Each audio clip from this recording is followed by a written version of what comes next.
মানবিক অনুভূতিগুলো প্রত্যেকটি শিশুকে শেখানো একটা গুরুত্বপূর্ণ কাজ। শিশু মনকে শিশু মনের মতোই খোলা আকাশে বেড়ে উঠতে দিতে হয়। বন্ধুরা, স্কুলের এমন কিছু ঘটনা যা বাচ্চাদের মনে আঘাত করে, সেই নিয়েই এক শিশু রোগ বিশেষজ্ঞ ডাক্তারের কিছু কথা বা একটি লেখা নিয়েই আজকের এই গল্প। চ্যানেলে নতুন হলে সাবস্ক্রাইব করতে ভুলবেন না এবং অবশ্যই গল্পটি ভালো লাগলে একটা লাইক আশা করব। এক শিশু রোগ বিশেষজ্ঞ ছিলেন ডক্টর চন্দ্রানী সেন। চন্দ্রানী বেশ ধনী পরিবারের মেয়ে, তা সত্ত্বেও সে একটি সরকারি স্কুল থেকে পাস আউট হয়েছে। ধনী পরিবারের মেয়ে হয়েও কিন্তু চন্দ্রানীর শিক্ষা ছিল খুবই স্বাভাবিক এবং সাধারণ। ছোট থেকেই ডক্টর চন্দ্রানীর খুব শখ ছিল যে সে বড় হয়ে ডাক্তার হবে।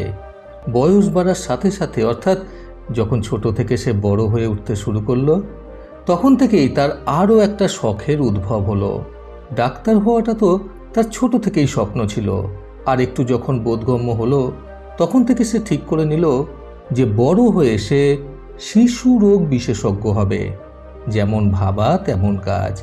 ডাক্তারি পরীক্ষায় খুব ভালো নাম্বার নিয়ে উত্তীর্ণ হয়ে চন্দ্রানী সেন শিশু রোগ বিশেষজ্ঞ ডক্টর চন্দ্রানী সেনে পরিণত হলেন।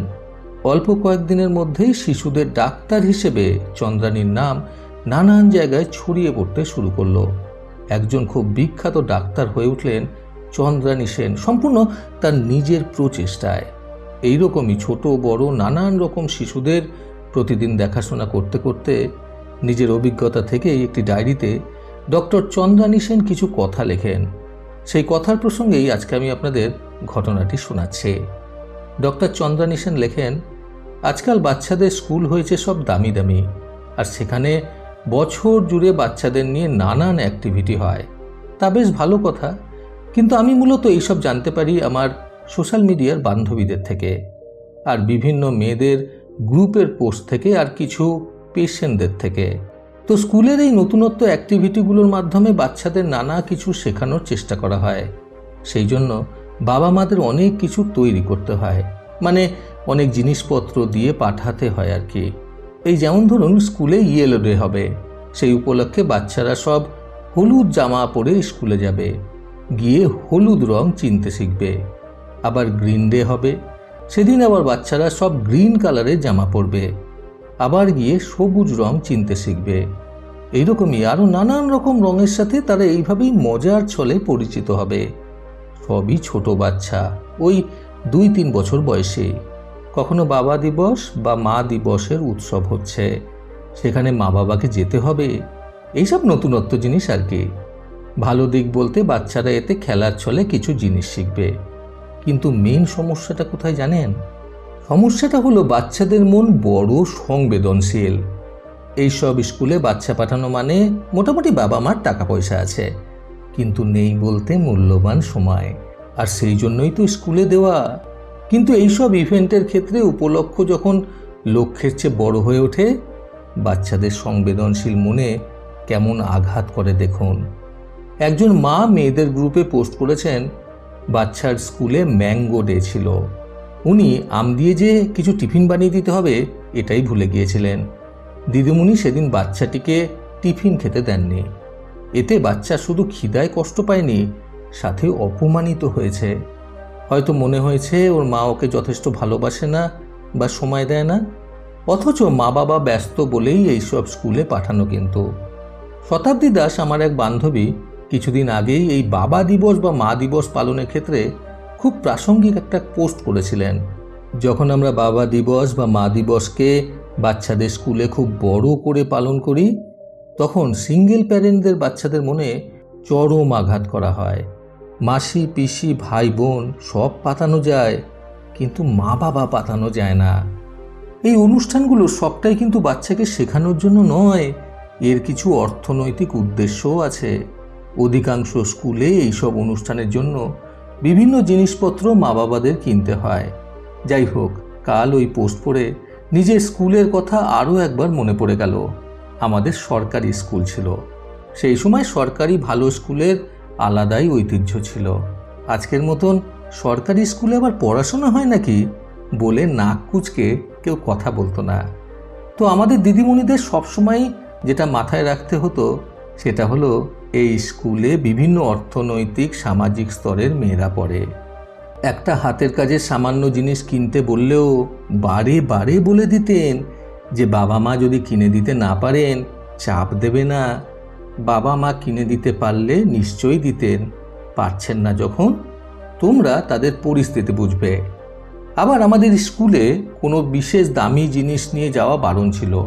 বলা হতো, দেখো হয়তো তুমি একটা দামি জিনিস নিয়ে এলে, তোমার বান্ধবী সেটা কিনতে পারবে না, ওর তো কষ্ট হবে, তুমি কি ওকে কষ্ট দিতে চাইবে?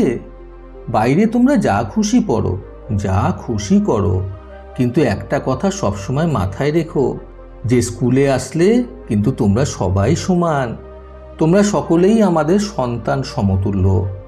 এবার আসে যে এই কথাগুলো আমার এত স্পষ্ট মনে আছে কেন।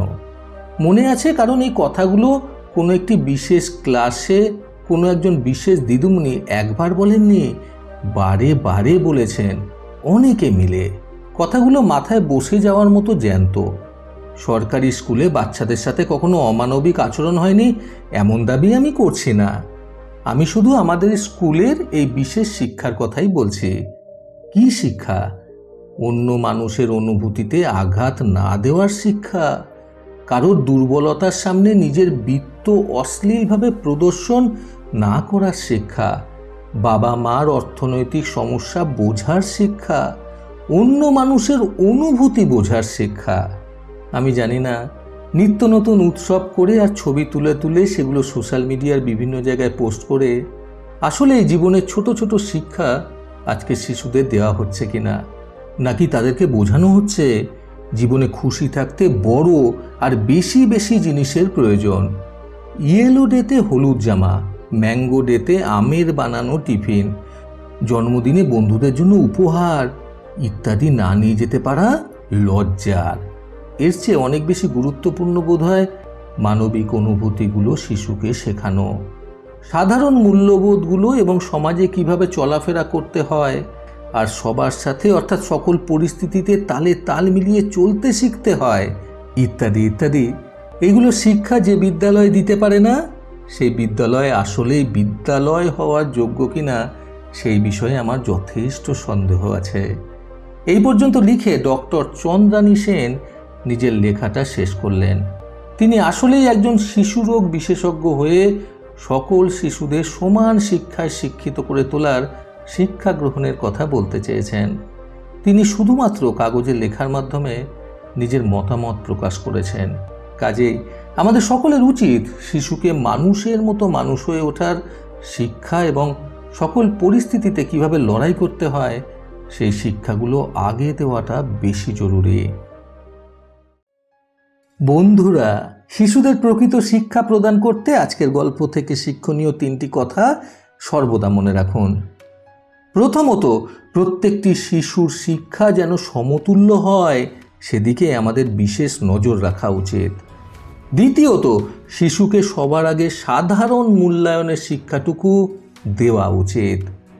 তৃতীয়ত, সব পরিস্থিতিতে কিভাবে অভিযোজন প্রক্রিয়াকে কাজে লাগিয়ে সেই পরিস্থিতির সাথে মিশে যেতে হয় সেই শিক্ষাটাও শিশুকে অবশ্যই দেওয়া উচিত। প্রতিবারের মতো আবারও বলবো, এই পৃথিবী তাদেরকেই সম্মান দেয় যারা ইউনিক কিছু করার ক্ষমতা রাখে। সকলে সুস্থ এবং সুন্দর জীবন কামনায় প্রকৃত জীবন থেকে আমি সন্তু চক্রবর্তী আবার আসবো আগামীকাল নতুন সুন্দর শিক্ষণীয় একটি ছোট গল্পের সাথে। ভালো শুনুন, ভালো থাকুন। ধন্যবাদ।